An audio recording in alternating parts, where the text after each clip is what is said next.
Ara, n'Ester intentarà resoldre un problema que plantejarà a Margalida utilitzant l'estratègia de sabre. Per favor, Margalida.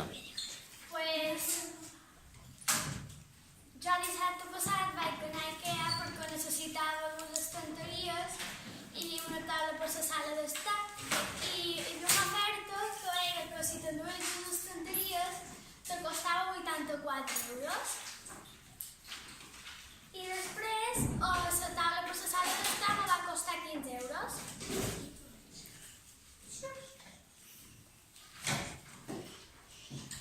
I jo li vull demanar a Ester que quan me costarà en total. Ester, ho podràs explicar? Ester. Jo el que faria seria agafar el 80 i ho sumaria amb el 10, que serien 90. I després agafaria els 4 i els sumaria amb el 5, que me donarien 9. I en total me donarien